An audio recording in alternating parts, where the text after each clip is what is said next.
So, remember I was wondering what these little screws are for. Yeah. So, back off comes the bar. And we'll get this installed. I would have figured it out eventually.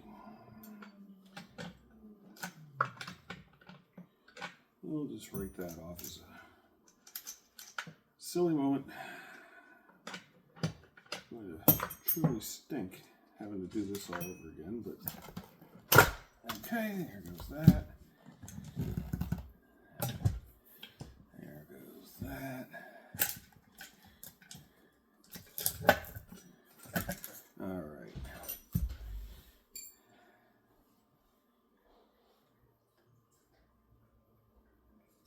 So if I'm doing this, I want this like this. Yeah. So,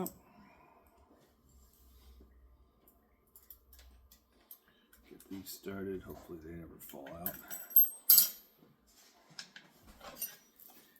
All right, we're having a moment here. So, you got your saw. You're going to do this to pull it, so you want the teeth facing down. Right? Right.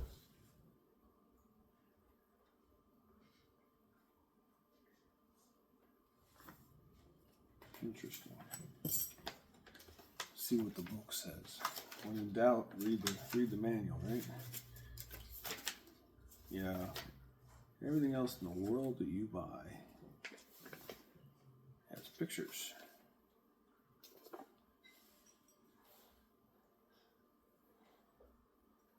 Really? That's how they say this goes on. You gotta believe them. Someone smarter than me, and that's most of the world, wrote this.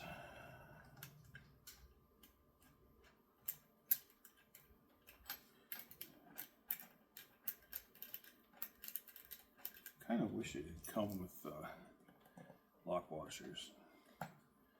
If I was really on the ball, I'd go get myself a little bit of Loctite for these. If they loosen up and come out, we know that Loctite's going to be in the future here. Red Loctite.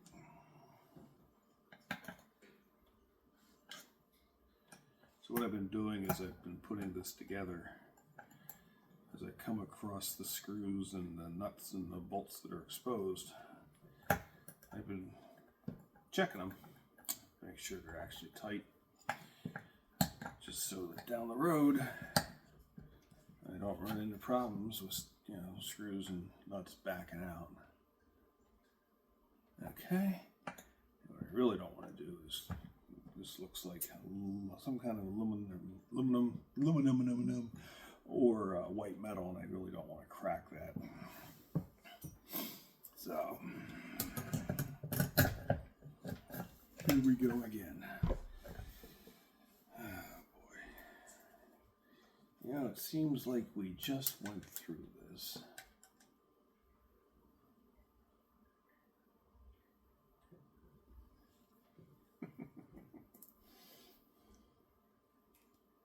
There we go. An important distinction and a difference, I would say. Hey, Bob, what are you doing? You know better. Looks like this is the first time. Because sometimes you feel like a nut. There we go.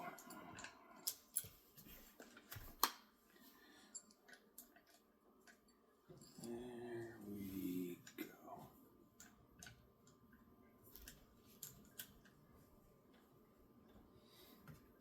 All right. This little pearl again.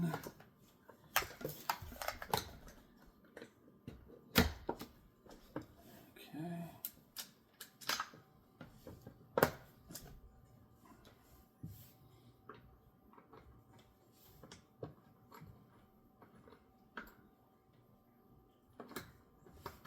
it is.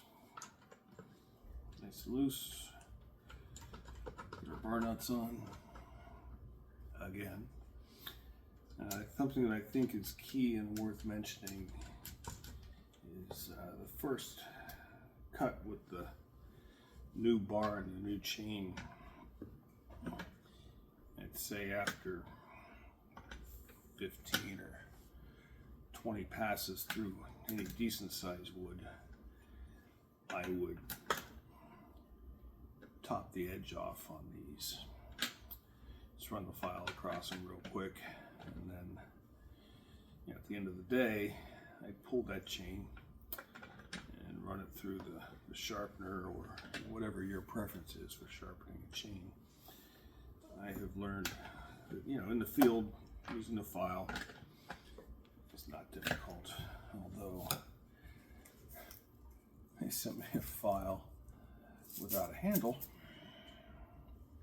If there is a handle here, I haven't found it. So I'm sure I've got one or two sitting around. I'll put one on there. Okay, so get this thing tightened back up again. Make sure it's off there. That's locked. That's loose. Yeah, it's still pretty loose. I think checking the rakers too after you do the first sharpening. You just get your depth gauge on there. If you have to file them down, you got to file them down.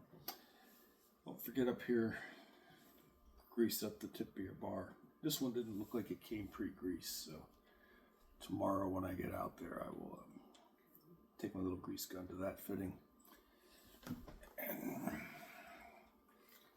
force some grease into that front sprocket. Let her warm up for a couple of minutes. Probably run her a little rich. They say 40 to 1. I'm thinking the first tank may be 40 to 1 plus a smidge extra oil, and then we'll wean her off to 50 to 1, even though they say 40 to 1. Everything else I own runs on 50, and we're talking about such a small percentage in difference. I'm not concerned about it. And for what these cost, I'm thinking just replace the saw rather than run an extra fuel can. So, we're tightened up. We're good. Thank you for joining me. Please like, subscribe. See you next video.